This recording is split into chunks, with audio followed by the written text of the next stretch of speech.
Bien, pues ahora vamos a leer en la palabra del Señor en la carta a los Gálatas. Continuamos entonces con nuestra lectura, nuestra meditación en esta carta del apóstol Pablo. Ya nos estamos acercando a la conclusión. Gálatas capítulo 6, los versículos del 6 al 10. Y dice así entonces la palabra del Señor. Y el que es enseñado en la palabra, haga partícipe de todos los bienes a que le enseña. No os engañéis, Dios no puede ser burlado, pues todo lo que el hombre sembrare, esto también segará. Porque el que siembra para su carne, de la carne segará corrupción, mas el que siembra para el Espíritu, del Espíritu segará vida eterna. No nos cansemos pues de hacer bien, porque a su tiempo segaremos, si no desmayamos. Así que, entre tanto, tengamos oportunidad, hagamos bien a todos, y mayormente a los de la familia de la fe. Amén. El Señor bendiga su santa palabra. El cristianismo está lejos de ser pues una religión de grandes principios generales solamente, y que después estos no tienen ningún reflejo en la práctica, en la vida real. Aunque es así como generalmente se piensa del cristianismo, de él.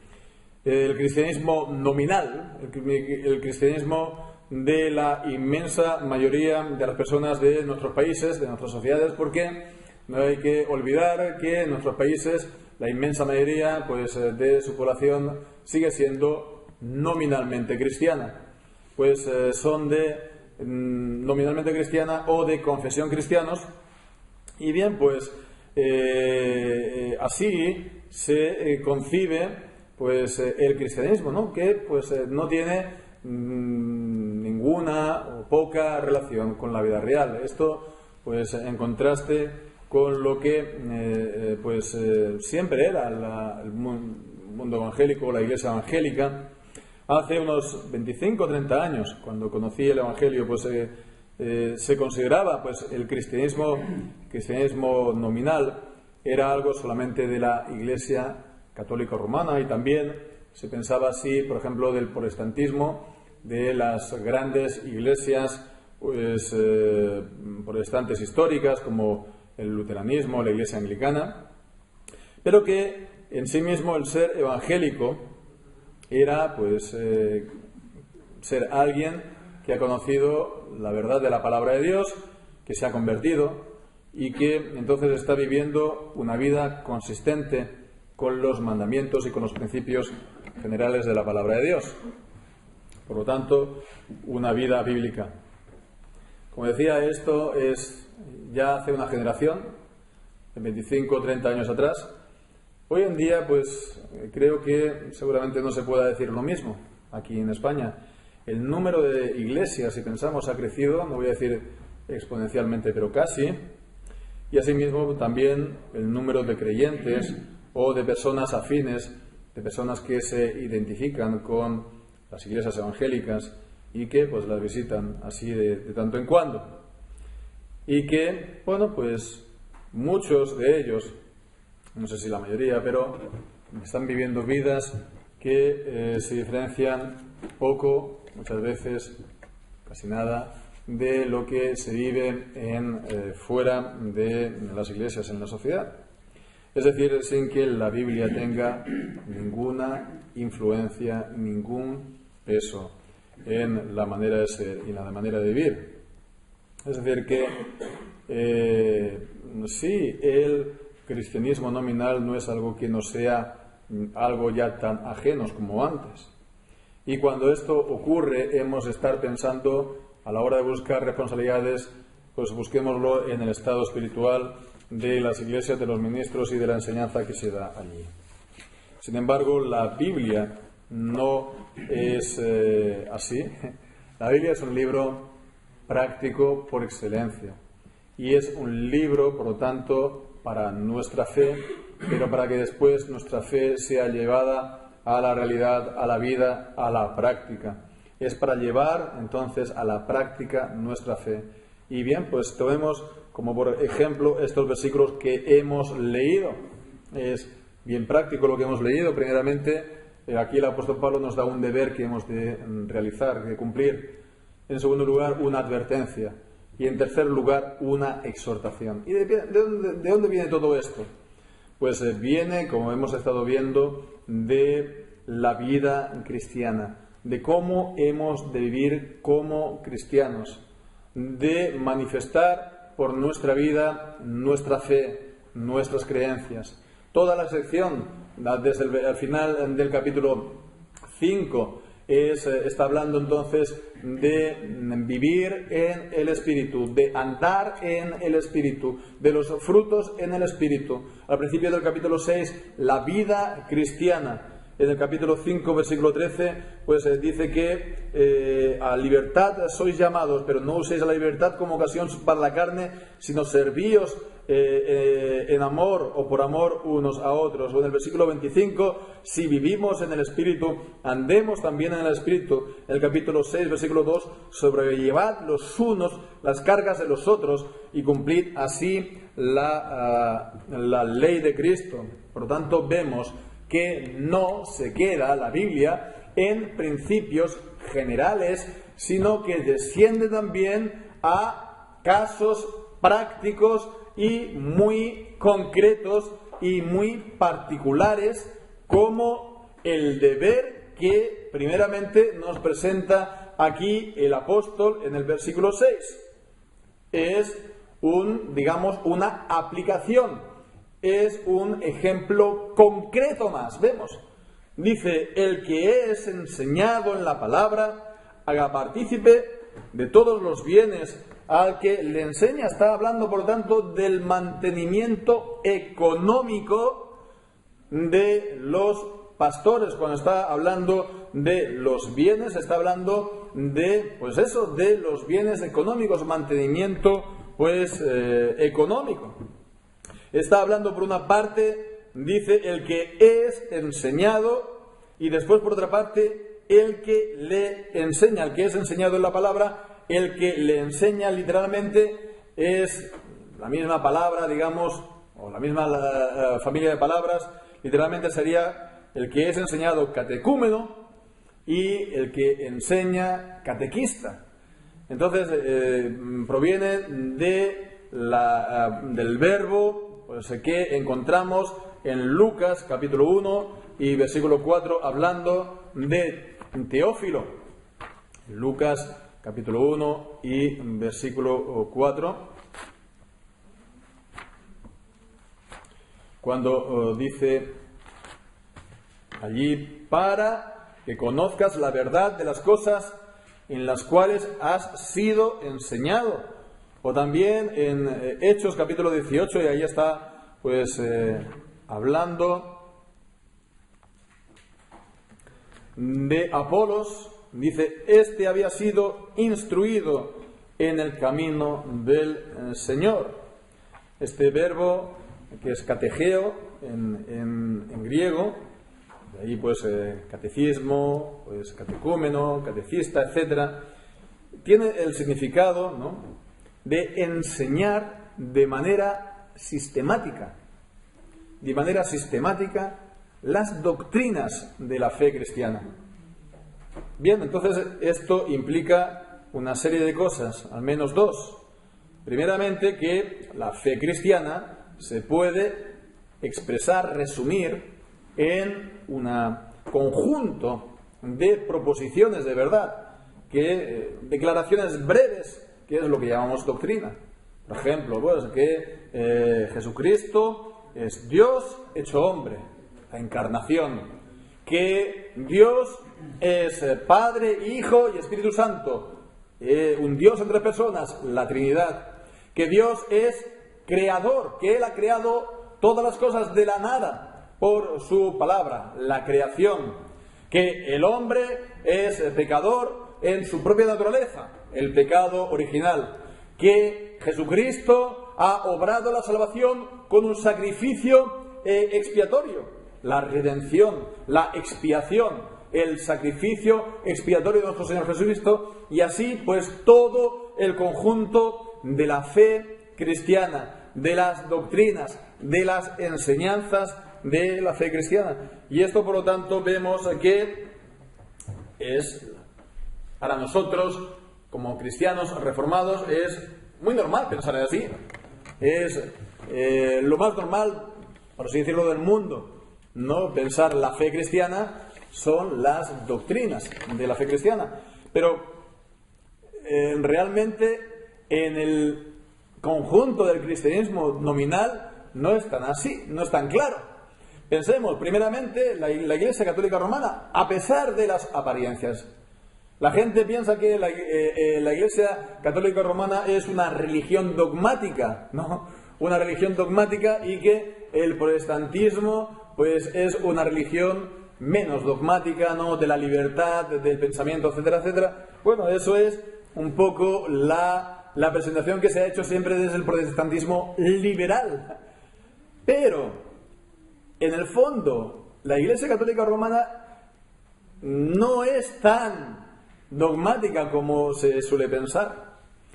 En el fondo solamente retienen las declaraciones de los primeros concilios ecuménicos.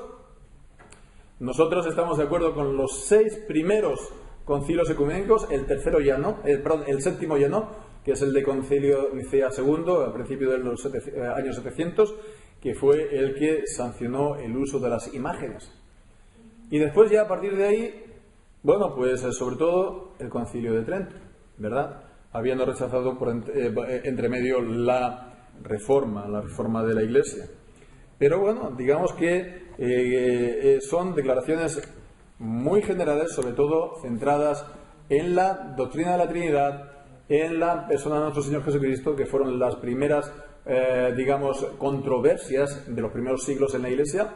Pero fuera de ahí hay un amplísimo margen de opinión, de divergencia en casi todos los puntos.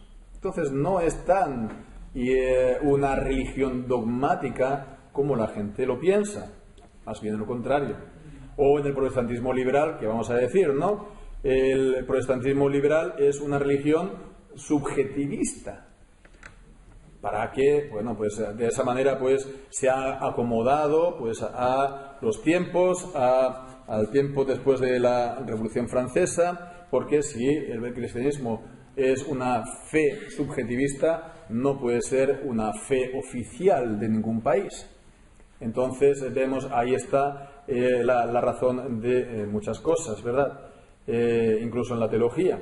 En el mundo evangélico es un gran vacío confesionalmente hablando. Hay confesiones de fe de mínimos. Y bueno, pues a partir de ahí pues hay un amplísimo margen pues para la indefinición y para la ambigüedad.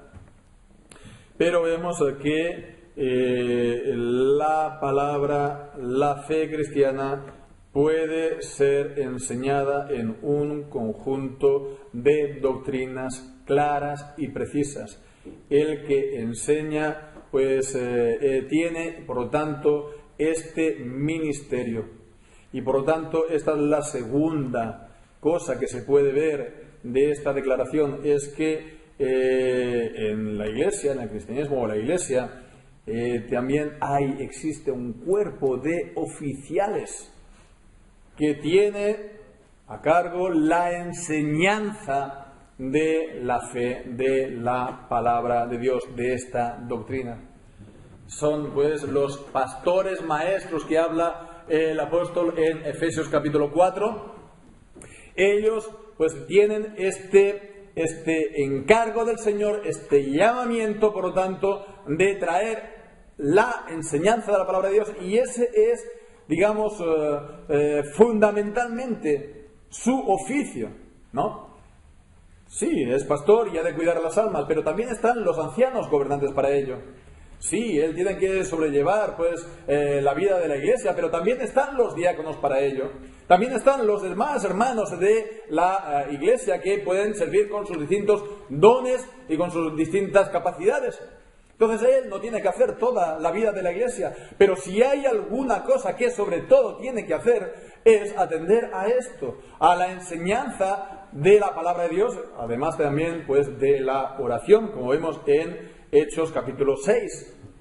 Bien, pues entonces fijémonos, ¿no? Esto también es algo que ha sido contradecido por grupos radicales como los darvistas o asambleas de hermanos que niegan el principio del ministerio en la Iglesia, que los pastores pues tienen, digamos, este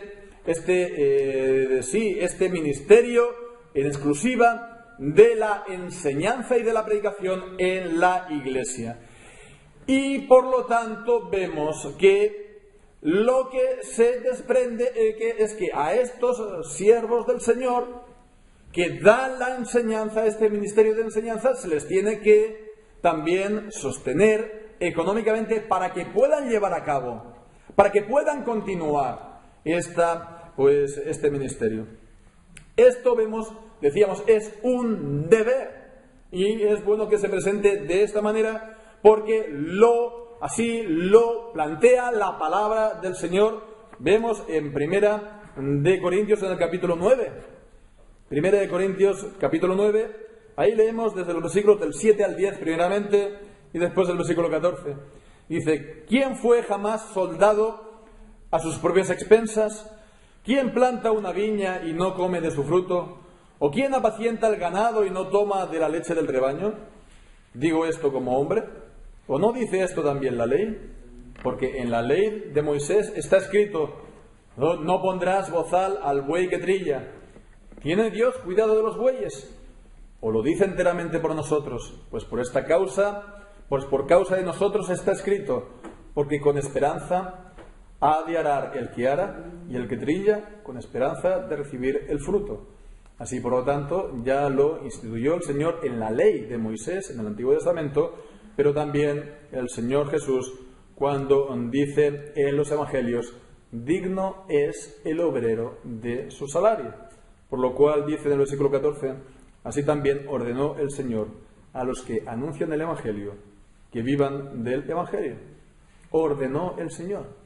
Es un deber, tanto del Antiguo Testamento, con la figura de los bueyes que trillan, que no se le tiene que poner el bozal, como también el mandamiento expreso de nuestro Señor en los Evangelios, también repetido por los apóstoles.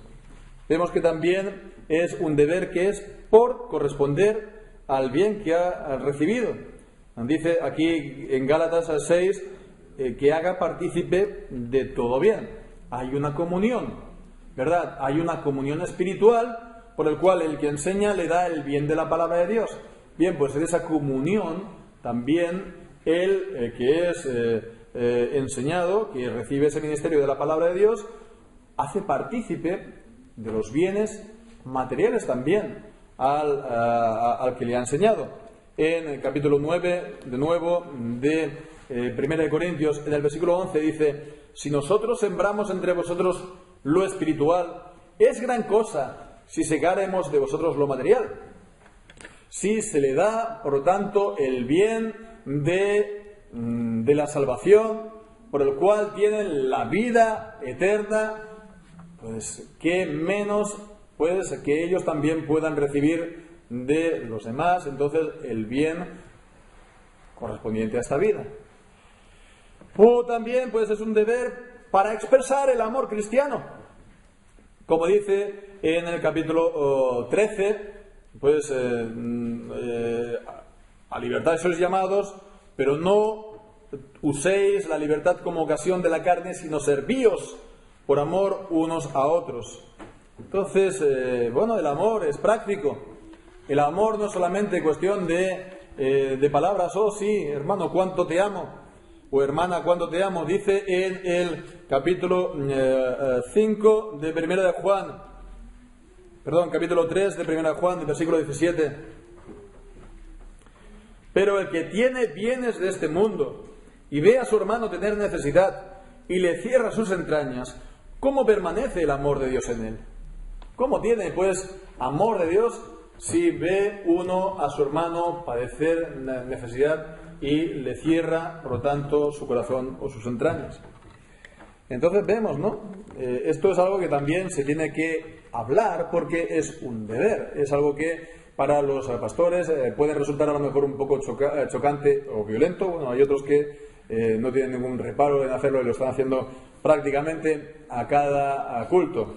Recordar acerca de los diezmos y de las ofrendas. Pero bueno, la cuestión es que cuando que se tiene que enseñar la palabra de Dios, se tiene que enseñar el conjunto de la revelación, todo el consejo de Dios, como dice Pablo, como se dice en los Hechos, y bien, por lo tanto, cuando se enseña sistemáticamente el conjunto de la palabra de Dios, también se tiene que enseñar esto, porque también se revela y también pues es un deber que dice la palabra para los cristianos. A veces pues se rechaza, ¿no? O no se presta la debida atención y por lo tanto no se da el sostenimiento adecuado y necesario a los pastores. A veces eso se hace con apariencia, entre comillas, espirituales, como pues en los grupos que decíamos antes niega que se tiene que haber un cuerpo definido de cristianos que tenga el ministerio de la enseñanza, porque dicen todos los cristianos hemos de ser capaces de compartir y de enseñar, y que el ministerio es algo pues prácticamente un ministerio colectivo. Se rechaza el principio, por lo tanto, del ministerio pastoral remunerado. Bien, pues, pero, aunque se presente de esa manera, pero vemos que se está rechazando un principio importante de la palabra de Dios, un deber que el Señor mismo pues puso en la palabra, que no, por lo tanto, se corresponde al bien que uno ha recibido, no hay esa comunión pues espiritual y tampoco se expresa debidamente amor. A veces se esconde también una actitud de celos o de envidia ante el bien de los demás, y eso ya lo vimos hace unas semanas, es las obras de la carne, una obra de la carne.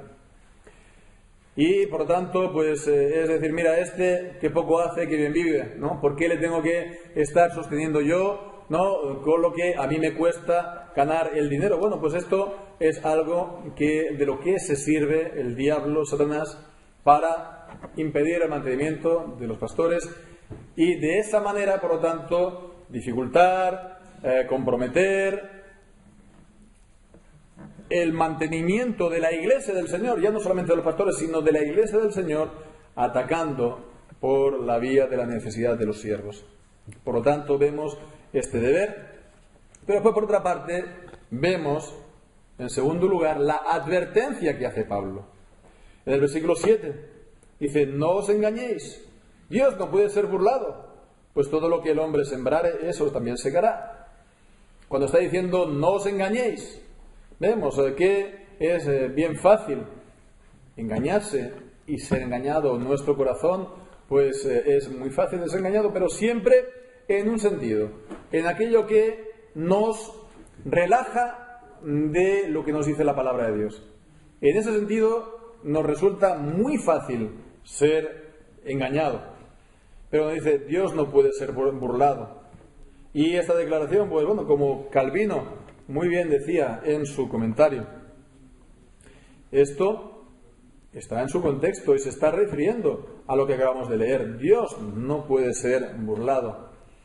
Sí, es una declaración general y se aplica en muchos otros casos, pero principalmente se está refiriendo a lo que acabamos de ver, al sostenimiento de los pastores. Unos pues dirán, ¿no?, lo que mejor le venga a mano. Uno dirá, pues, lo que hemos dicho, pues, que no ha de ver a estos pastores, ¿no?, en la iglesia. Otro va a decir, pues, que, bueno, pues, tanto dar, ay, a mí nadie me da, ¿no? O, pues, yo si doy, ¿cómo voy a mantener mi familia? ¿Cómo vamos, pues, a llegar a final de mes? Todos, pues, van a estar diciendo unos una cosa, otros otra cosa, pero Pablo está diciendo, no os engañéis, no os engañéis. Dios sabe la verdad de las cosas, Dios sabe la verdad del corazón, lo que la gente piensa y hace, lo que da o deja de dar, y si lo que se dice es verdad o no. Y bien, por lo tanto, A esto sigue Pablo y liga este principio general que dice de la vida. Dice, lo que el hombre sembrare, eso también segará. Esto es un principio que también se encuentra de la sabiduría, digamos, natural o popular, ¿no? Lo que se siembra, se recoge. Lo que uno hace es lo que uno va a recoger después. Si uno siembra trigo, va a recoger trigo. Si uno siembra calabaza, va a recoger calabaza. Y si uno siembra trigo, no va a recoger calabaza. Uno recoge lo que ha sembrado. Y recogemos el fruto de nuestras acciones. Si actuamos sembrando, entonces, satisfaciendo los deseos personales, nuestros deseos egoístas, si estamos actuando pensando en nuestro bienestar personal o promoción para nosotros mismos o nuestro propio interés, entonces todo está girando alrededor mío o nuestro. Entonces, es lo que dice el apóstol Pablo en el versículo 8, sembrar para su carne. El fin, por tanto, es uno mismo. ¿Verdad? La satisfacción de los deseos de uno mismo, los deseos de la carne, nos acordamos. Los deseos egoístas, ¿no? Nuestro bienestar. Bien, pues el que siembra para la carne, el fin, lo que siega uno, dice, es corrupción. Esta palabra la encontramos, por ejemplo, 2 veces en Segunda de Pedro.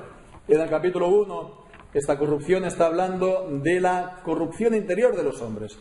Leemos ahí en Segunda de Pedro, capítulo 1, dice, por los cuales han sido dadas preciosas y grandísimas promesas, para que por ellas fuerais hechos participantes de la naturaleza divina, habiendo huido de la corrupción que hay en el mundo por la concupiscencia. Entonces vemos la corrupción interior, pero vemos en el capítulo 2 y versículo 12, allí está hablando, como leemos aquí, capítulo 2, versículo 12,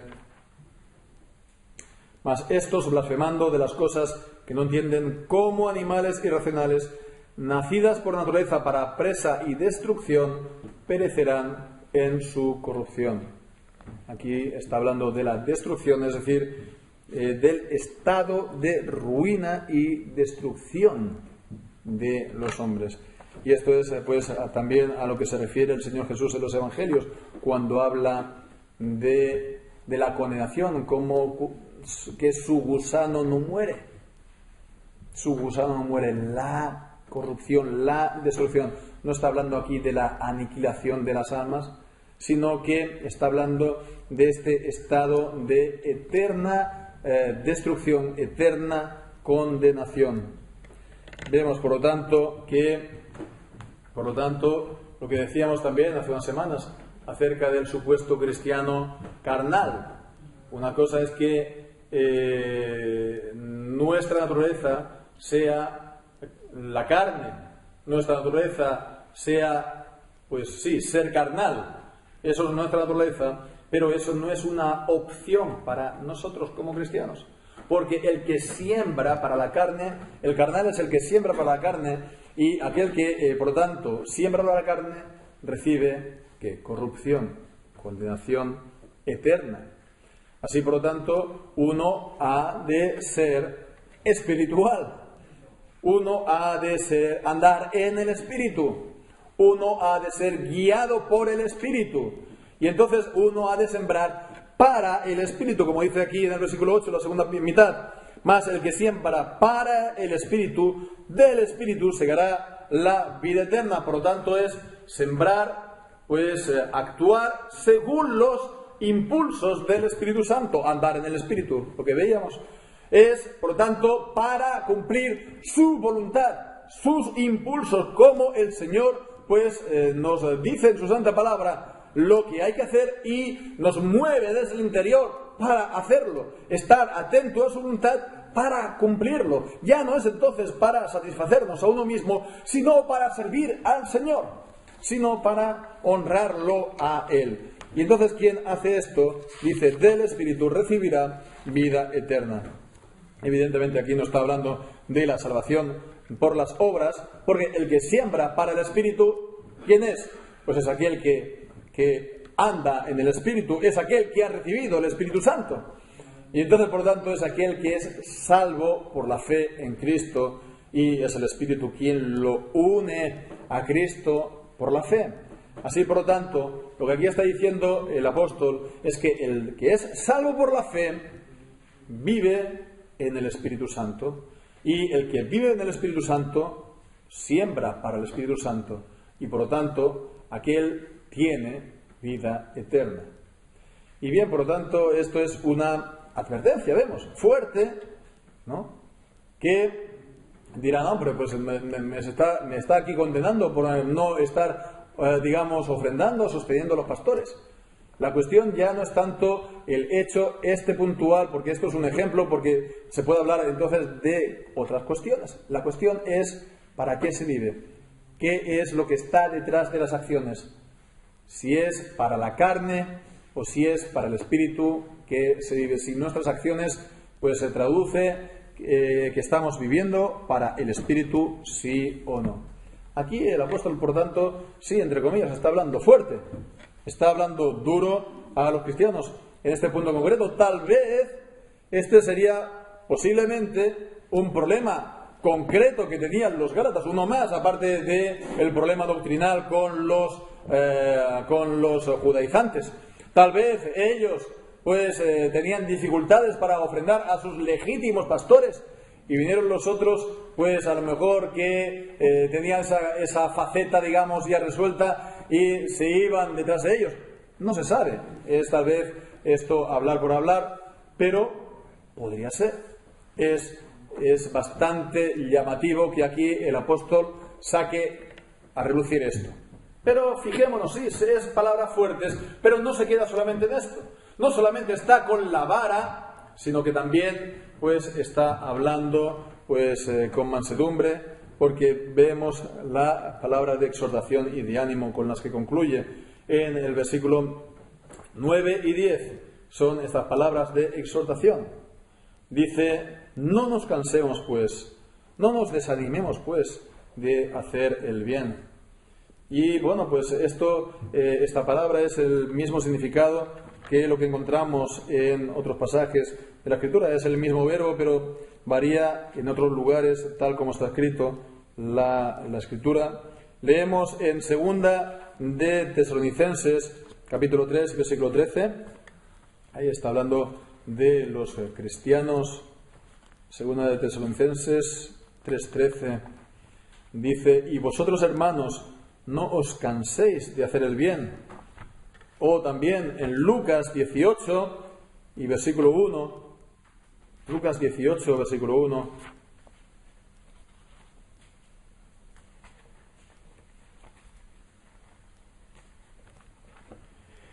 y les dijo también una parábola sobre que es necesario orar siempre y no desmayar. O incluso también hablando de los pastores,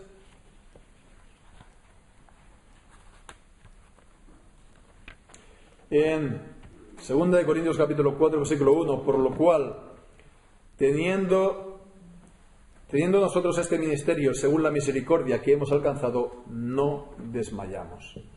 Entonces, desmayar o cansarnos, o como dice aquí, por lo tanto, en Gálatas 6, de nuevo, no nos cansemos.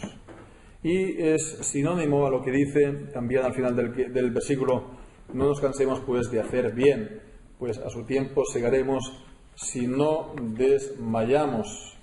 Si no desmayamos. Es, como vemos, condicional. Si no desmayamos. La idea, por lo tanto, aquí es que también, la manera de recoger, la manera de segar, la manera de obtener del bien que hemos sembrado, entonces es continuar adelante, es no desmayar, no desmayando, no cansándonos, no dejándolo todo, no abandonando, perseverando, continuando. Es de esta manera como al final lo recibiremos. La clave, por lo tanto, está en hacer bien, hacer el bien, es hacer las buenas obras, que, como veíamos en capítulo 5, es la fe que obra por el amor. Capítulo 5, versículo 6. En Cristo Jesús ni la circuncisión vale algo, ni la incircuncisión, sino la fe que obra por el amor. Estas son las buenas obras. La gente normal en la sociedad, en la vida normal, puede hacer cosas buenas, ¿sí? En el sentido civil, ¿no? O en el sentido natural, ¿no?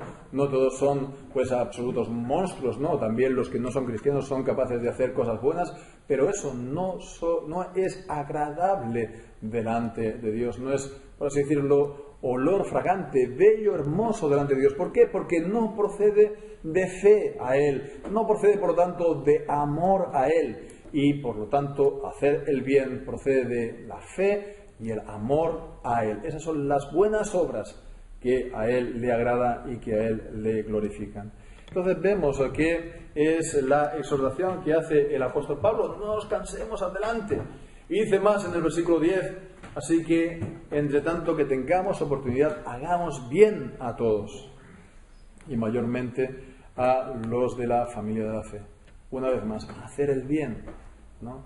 Hacer aquello que contribuye a lo mejor al hermano. Y dice a todos, pero mayormente, principalmente, a los de la familia de la fe. Esta expresión que encontramos también en Efesios capítulo 2 y versículo 15, cuando dice el mismo apóstol Pablo: aboliendo en su carne las enemistades, la ley de los mandamientos expresados en ordenanzas, para crear en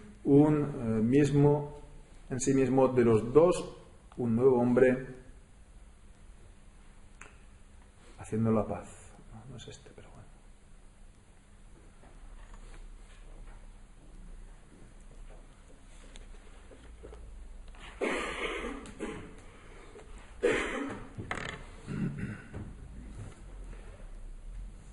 Sí, es cuando dice en el versículo 19: así que ya no sois extranjeros ni advenedizos, sino conciudadanos de los santos y miembros de la familia de Dios.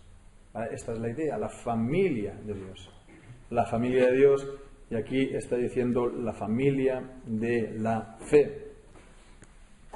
Los cristianos, por eso nos llamamos hermanos, porque somos hijos, todos hemos sido adoptados por Dios, por lo tanto somos una familia de hijos adoptivos, ¿no? Hermanos entre nosotros, que hemos recibido, por lo tanto, también el Espíritu Santo, todos para andar en Él, por lo tanto, la comunión de los santos y la comunión con el Señor. Dice: haced bien a todos. Sí, hemos de hacer bien a todos los hombres, ¿no? No hemos de negar a hacer el bien, siempre que esté en nuestra mano, es lo que nos está diciendo el apóstol Pablo, pero principalmente a los hermanos. Primeramente a los hermanos. Si tenemos pues 3 panes y hay 15 personas, pues empezar a repartir por los hermanos, ¿no? Después a lo que llegue, ¿no? Intentar que llegue, pero primeramente a los hermanos. ¿Por qué? Es normal, ¿verdad? Lo mismo haríamos nosotros con nuestra casa. No vamos a estar pues a repartir nuestros bienes a la gente de fuera y nosotros vamos a dejar a nuestros hijos pues sin ningún tipo de la herencia pues a los de gente de fuera y a los hijos no. Entonces siempre se comienza por la casa, es lo natural, y después a la gente de fuera en la medida que se pueda. Lo mismo, por lo tanto, en cuanto a la fe, se comienza, por lo tanto, con los hermanos, y también pues se acaba pues siempre que podamos, ¿no? Siempre que podamos. Y es entonces primeramente a ellos que hemos de emplear nuestro tiempo, nuestras oraciones, nuestra ayuda pues moral, ayuda espiritual, o incluso, llegado el caso, ayuda pues también física o material. En todo caso, de lo que nos dicen estos 2 versículos en esta exhortación, hay algo que también destaca el apóstol, porque dice que a su tiempo segaremos si no desmayamos, en el versículo 9, y dice: entre tanto que tengamos oportunidad, hagamos bien a todos. En el versículo 9 y versículo 10, entre tanto tengamos tiempo, entre tanto tengamos oportunidad, es la misma palabra en el original, el tiempo, tiempo concreto, un tiempo preciso, dado por el Señor la oportunidad. El Señor tiene todos los tiempos. Él tiene el control de todos los tiempos. Él es el soberano. Y nosotros hemos de someternos a sus tiempos. Hay tiempo para todo en la vida, Eclesiastés, capítulo 3.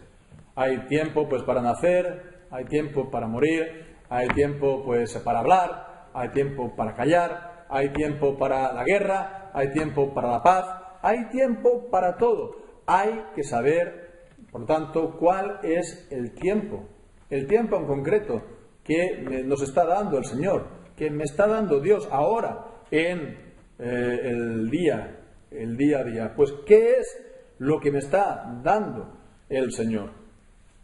Y ahí buena parte de nuestra sabiduría.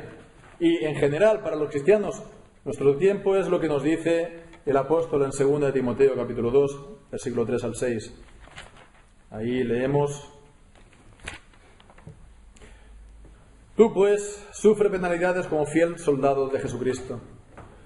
Ninguno que milita se enreda en los negocios de la vida, a fin de agradar a aquel que lo tomó por soldado. Y aún también el que compite como atleta no es coronado si no compite legítimamente. El labrador, para recibir los frutos, es necesario que trabaje primero. Y por lo tanto, esto es lo que tenemos que hacer. Este es nuestro tiempo. Considera lo que digo y el Señor te dé entendimiento en todo. Ahora el tiempo, sobre todo nuestra vida aquí abajo, es un tiempo de sembrar. El Señor nos puede, si es su voluntad, dar a lo mejor que en esta tierra incluso podamos recoger, segar algo de lo que hemos sembrado. En todo caso, está en sus manos. Nosotros hemos de continuar sembrando, y a su tiempo el Señor nos lo dará. A su tiempo. Si recibimos algo, será solamente una parte, porque la siega en plenitud vendrá en el último día, cuando el Señor nos dará en plenitud el fruto de todo lo que hemos aquí sembrado. De una manera o de otra, recordemos lo que dice Pablo en 1 Corintios 15: el trabajo en el Señor no es en vano. Nada de lo que hagamos es en vano. Ni el dar un vaso de agua fría a un hermano, a un siervo, porque no quedará sin su recompensa. Entonces, no nos desanimemos. Hagamos lo que el Señor nos pone a hacer ahora, hoy. Él lo dará. Y pues podemos pensar muchas razones para hacerlo. No podemos quedar con una. Él es justo. Él es sumamente justo. De la misma manera que el Señor, en su justicia, no puede dejar de dar retribución y castigo a los pecados, los cuales uno no se ha arrepentido. Pues el Señor, que es sumamente justo, del mismo modo, no puede dejar de dar su recompensa a las obras que se han hecho, y no porque sean méritos que así lo merecen, sino porque el Señor así lo promete. Vemos, Él es inmutable. A su tiempo segaremos.